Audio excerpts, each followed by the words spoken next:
Hi, this is Math 2115, remote delivery for May 7, 2020, and here's some important updates. This includes a lot of the information that was covered in the Collaborate Ultra meeting earlier, and you do want to Sometimes catch this I sing because stuff, I'm happy, so and sometimes I sing because I'm sad, here. and sometimes I sing because I want to. This was this morning's song lyric.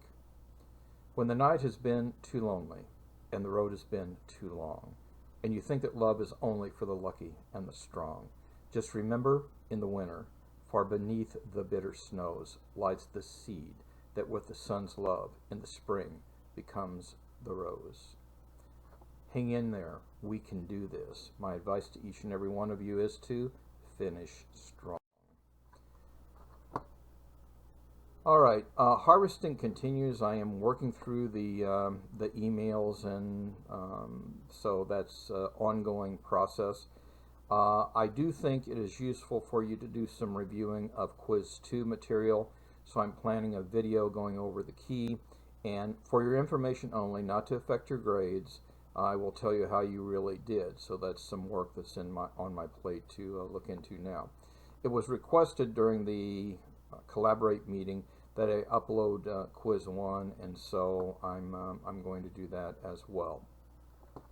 Now the questions since Quiz 1, there were questions about that too, and we don't have an opportunity to have a quiz there, but this will mirror the content that is explicit in the COVID era videos. So the examples that I did and asked you to work on are similar to the kinds of things that I would plan on offering. So that's a wonderful preparation there. Other things relative to grades and such. I do plan on doing individual audits and communicating with you and make sure everybody knows where they are going into the final exam and things like that. Some of the grades actually are inflated. That's okay in this era of COVID video. I think this is a time for the quality of mercy not to be strained. I am going to, though, do a weighted average. So what I'm going to do is weight 2/3 the year-to-date, and year-to-date means at the end of this, before we start final week. But then, as always, the final will be weighted 1/3. So it is heavily weighted, and so it's well worth preparing for. Relative to the administration of the final exam, there will be emails more forthcoming. And so you want to watch for these and heed the directions that are there. Remember that the final exam is a mandatory course requirement. You do not get a passing grade if you do not take the final exam. I am targeting, as I've announced previously, the time that the college has told us the final exam would happen. So we're targeting Thursday, May 14th from 1 to 2:50 p.m. I know often I have talked about or thought about giving longer time. Some things that are emerging are driving me to consider I really need to stay within this time frame.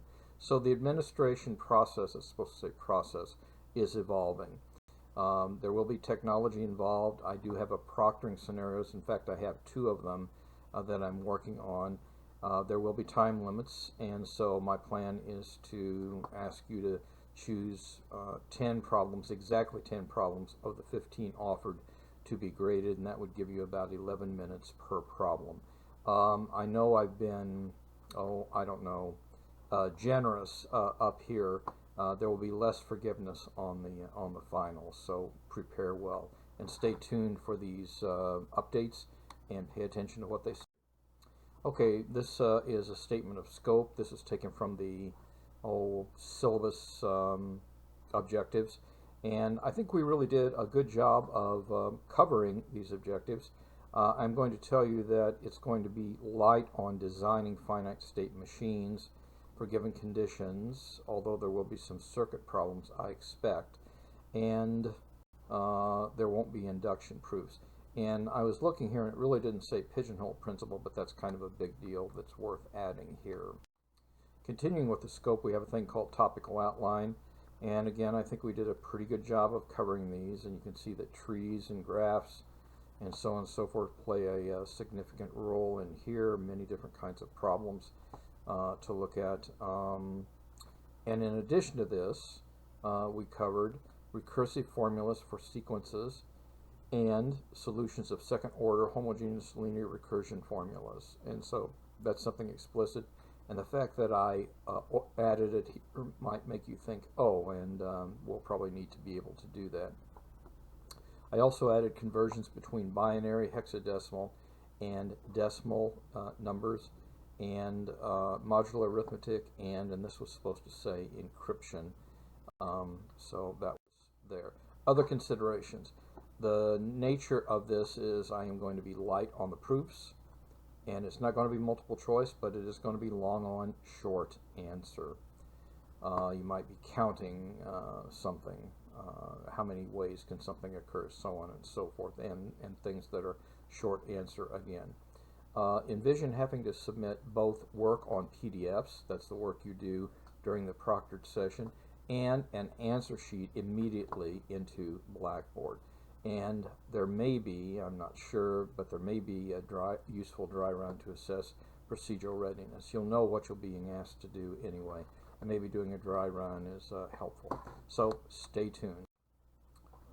In closing, now more than ever, time is precious.